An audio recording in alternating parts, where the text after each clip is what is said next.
Welcome to the It's in Queens podcast.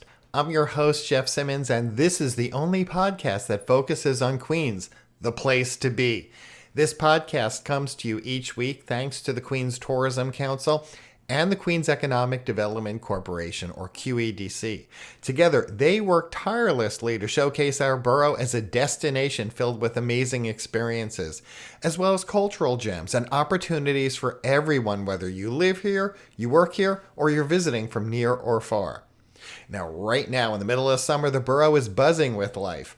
From summer street fairs to music festivals, outdoor movie nights, and recreation in our beautiful parks, this borough offers endless ways to embrace the sunshine and shake up your summer routine. So take some time, stroll along the waterfront at Gantry Plaza State Park, soak in sweeping views of the Manhattan skyline, enjoy picnics or bike rides in Forest Park or Flushing Meadows Corona Park with the playgrounds, lakes, and iconic Unisphere. And maybe even take a moment and cheer on your favorite team at Citi Field or catch a local performance at Astoria Park's amphitheater. This summer, take some time and take part in cultural celebrations that feature music, dancing, and of course, food, all bringing communities together. And when it comes to summer fun, dining outside is a must. Well, maybe not during a heat wave.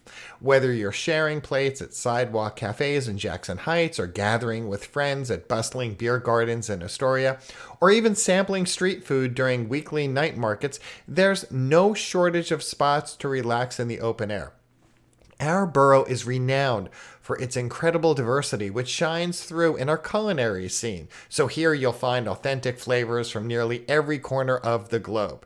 And that brings me to a fantastic local business that embodies this spirit, MumsKitchensNYC. This vibrant family-owned, women-run business is in the heart of Southeast Queens, and it celebrates a rich tapestry of global recipes, all crafted with love and a mission to connect people through unforgettable meals. Now, if you're curious what this business is about, well, don't go anywhere, because this week I'm so excited to be able to bring you my conversation with founder T.M. Walker. Here's that interview. T.M. Walker, welcome to the It's in Queens podcast. I am so honored and thrilled to be here. Thank you for having me. So let's start with the obvious question. I'd love for you to share the story behind how you founded Mum's Kitchens NYC and what inspired you to start this business in Queens. We started approximately about 10 years ago. It was a matter of convenience. We were sitting around the kitchen table on a Sunday night trying to figure out what we wanted to eat. And we were trying to find our favorite foods from home. We were from Barbados, Trinidad. So we were trying to find our favorite foods from home. And we couldn't quite find what we wanted. So we were sitting at home, so we figured we'll just try something. And we started making tamarind balls. And it didn't come out the way we remembered it. So we kind of worked on it for a bit. And eventually we got what we wanted. And it was really good. And folks wanted to buy it. So we said, I think we'll be onto something here. And so we then started developing and looked for our grandmother's recipes, because she was a baker back in Barbados for many years. And my dad had her recipe book. So we borrowed it from him and we were off to the races. And we started developing her recipes, very minute changes to them because they were just perfect the way they were. And here we are, approximately 10 years later, still working on her recipes and creating new dishes. And what's so interesting is you took, that original idea when you were just thinking of what you want to eat, and it evolved into a successful business. What was the point where you're like, wait, we need to turn this into a business? When I got laid off from my last position, it was, do I continue just doing this on the side, little bit by little bit, or do I put my whole foot, as the people say, into it and just do this full time, put all my energy, attention, and money behind it? And that's what we did. And what were some of the early challenges you faced starting out, and how did you overcome them so you could reach this point of success? Challenges always come in many forms, and the most prevalent one is usually financial, because we were a self-financed business. And it was just a matter of being able to control our costs various to what we want to produce and how we wanted to present ourselves and how we want our products to be presented. And so we overcame that by investing more money of our own savings, because this is something new that we had savings. And so we invested more money into the business. And it took off because people started to realize, and once they tasted the products, they understood the love and the value and the quality of our products. And that helped to grow our business. So we overcome that particular obstacle. And Oh, then, and of I course, oh, and I should ask about the name Mum's Kitchens. When did you come up with that? And I'm sure there was not much debate on that one. none whatsoever. We were sitting in my mom's kitchen. So originally the company was just Mom's Kitchens alone, and we put it out there as just Mom's Kitchens. And folks thought we were in Europe and or in Asia because the way we spelt it, MUMS, kitchens. So then my brother said we need to add the NYC so folks know that you're actually closer than they think you are. So then it became Mom's Kitchens NYC. So that was the name change. So smart. How has living and working in Queens influenced your cooking and your approach to running a business? We have been in Queens for approximately 30 years. When we first came to America, we landed at JFK Airport and we moved a few miles into Queens and we've never actually left Queens. So we literally been here for 30 plus years in Queens within the same 3 mile radius.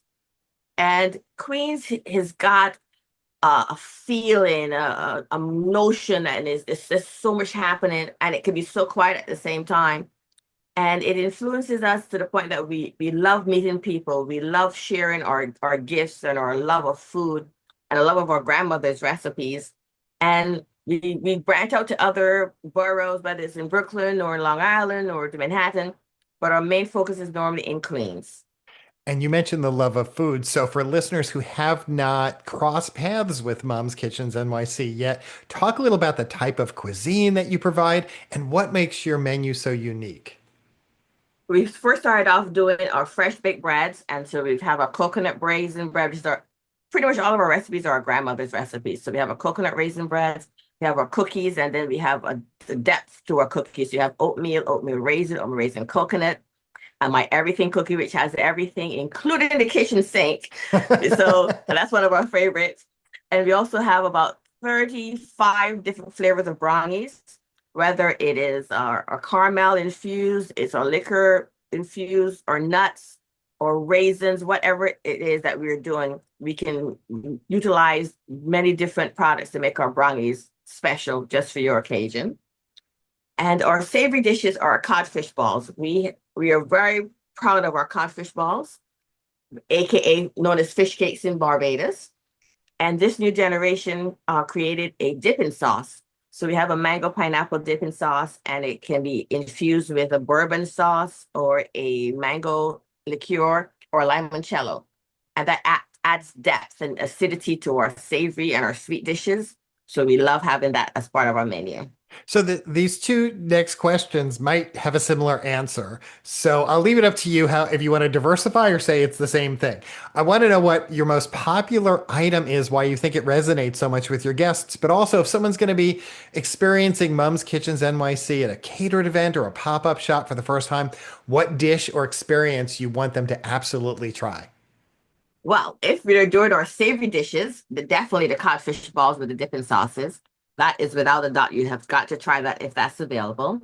And if we're doing our sweet dishes, then definitely our carefree carrot cake, which comes with a rose water infused icing. And then we have about 6 different toppings you can put on top of it. So you can customize your carrot cake to your perfect bite.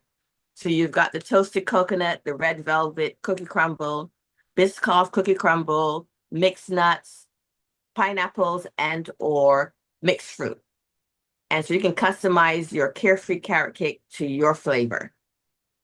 What's the most rewarding part of running Mum's Kitchens NYC and serving the Queens community, but also really the broader community too? I would say meeting people. We love meeting the folks that enjoy our food. We love seeing the reaction when they take their first bite. And sometimes it can be a slightly embarrassing because they have a moan that comes out unexpectedly for them. We know it's going to happen, but for them, they get so embarrassed when they start moaning. Like, it's okay. We give you a moment to get through it. So, and we just love sharing our gifts and sharing our love of food for folks and having them enjoying it and seeing the expression of just enjoyment on their faces when they're eating our products. And you mentioned how long you've been here in Queens. I'm curious what you love most about Queens. The people, the food, the diversity. There's so much to do, so many places to go, either within walking distance, by bike or by bus or by train. Where we currently are, we can pretty much see the world from where we are. We can get on any particular bus and go in any direction, and we will be in a totally different neighborhood. And it's just the diversity of it all. Obviously, a lot of establishments were affected during the pandemic, but I've crossed paths with Mom's Kitchens NYC before through the Queens Centers for Progress, and I believe you had a special relationship with them during the pandemic. Yes, when the pandemic started, most of our avenues for revenue and going out were closed. And we were sitting at home wondering what to do next. And many folks were concerned. We were very concerned about what to do next. And my mom said, let's do what we do best. Let's bake and cook and find folks who need our help. And so I reached out to Wendy at QCP and we had a discussion and we created every Friday, we would send over fresh baked breads and cookies and fish cakes. And I connected with another mom, a peas, bacon, and catering. And she provided dishes, food, rice and peas, macaroni and cheese, salads, fruit salads. And together we did every Friday for approximately 132 employees and folks who lived in the homes. We supplied them food through most of the pandemic. We also connected with Senator Comrie and we helped him with his senior initiative, where we also provided some stuff for the seniors within his group. So that's how we got through the pandemic. We gave back, we did as much as we can do. We did bus depots, we did anywhere that they needed help, we helped as much as we could, because that's what we do best. So we provided what we could provide, and that was our way of assisting and getting through the pandemic. And that's wonderful about just the community connections that involves and the relationships here in Queens. Exactly. And we have established those and kept most of those relationships going even up to today. We've been doing QCP's Evening of Fine Food for approximately, I think we're on our ninth year, going into our ninth year. And that's one of the charities or one of the organizations that we are truly fully behind, because we believe they're doing such an amazing job and making such a difference in the lives of many that we want to be a part of what they're working on. And as we look ahead to the fall or even beyond, what else is in store for Mom's Kitchens NYC? Any things you want our listeners to know about? And before you go, I'm going to ask you to make sure you tell our listeners your website so they could go and see everything that's on the menu. Beautiful. Well, our next upcoming events are going to be Pig Island. That's going to be in Staten Island. So we're doing Pig Island NYC in Staten Island. And then we're doing the Flavored Food and Wine Festival at Queens College later in the year. So those are our two upcoming events. And you can find everything about us online. We are at www.mums, spelled MUMS, kitchens, KITCHENS, NYC.com. And we are across all social media with the same Mums Kitchens NYC. You can find us there. And everything about what we're doing, where we're going, our new products are all could be found either on Instagram and or our website. TM Walker, I want to thank you so much for appearing on this week's It's in Queens podcast. Thank you so very much. It was an absolute honor. I truly enjoy speaking about our company and what we love most about baking and cooking. So thank you so very much, Jeff. TM mentioned two events that are on the horizon, so I'd like to give you more information on them. So get out your calendars or open up your computer and mark these dates. The first event is Pig Island NYC, which is happening on Saturday, September 6th. This is a flavorful celebration organized by Food Karma NYC, and it's going to take place in the Snug Harbor Cultural Center and Botanical Gardens on Staten Island, and that's on Richmond Terrace, by the way. It runs from noon to 4 o'clock that day and promises a day full of great food, fun, and community spirit. And I know it's Staten Island, but what the heck? Take some time and go there this summer. Now, later in the month, in September, on Saturday, September 20th, there is an event you definitely want to put on your calendar, and it takes place here in Queens. The Flavored Food and Wine Festival, hosted by the Pearls and Ivory Foundation in Queens. This is going to take place at the Quad at Queens College in Flushing, so make sure to mark your calendars for noon to 5 o'clock that day. This event will bring together food lovers and wine enthusiasts for a day of tasting unique flavors and celebrating the rich culinary culture that our borough is known for. Both events highlight the vibrant food scene and cultural richness of our city's 5 boroughs. So they offer something special for everyone to enjoy as the season shifts into early fall. Now, if you're looking for something else to do this month or really at any point during the year, here's where you need to go. You're going to go over to the It's in Queens website at itsinqueens.com. Remember, itsinqueens.com. You won't forget that. But this week, as with every week on this podcast, we bring you some details. That is where Rob Mackay comes in. He's with the QEDC and the Queens Tourism Council, and he has his finger on the pulse of Queens and knows everything that's going on. So here's his report. Hello, Jeff, and guess what? We have another jam-packed weekend here in Queens. In fact, it's so jam-packed that I'm going to have to go with 2 events this week. Both of them are in Rockaway, so let me emphasize that the beach season is winding down, and this is a great chance to satisfy all those warm weather urges before fall comes.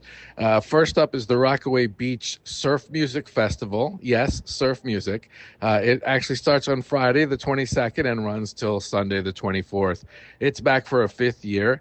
And basically, it's 3 days, 9 bands from 5 states, and one great sort of rock and roll vibe. All the festivities will take place around Rockaway Bazaar, which is in the vicinity of 97th Street and Shorefront Parkway, and attendance is free. I also hear a rumor that ice cream will be sale, maybe a little beer too. The other thing is in the same place, and on Saturday, October 23rd, it's the Beach Session Dance Series, which is now in its 11th year, and it'll all take place on the sand, basically between Beach 112th Street and the Atlantic Ocean. So you've got a great backdrop there. And the choreographer's name is Kim Brandt.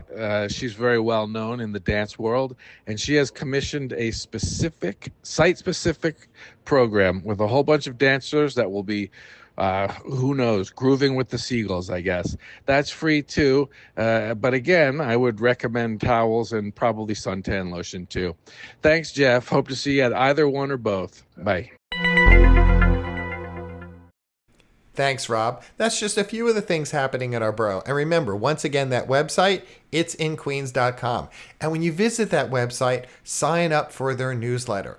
And by the way, the QEDC also has a website if you're interested in more business-related news.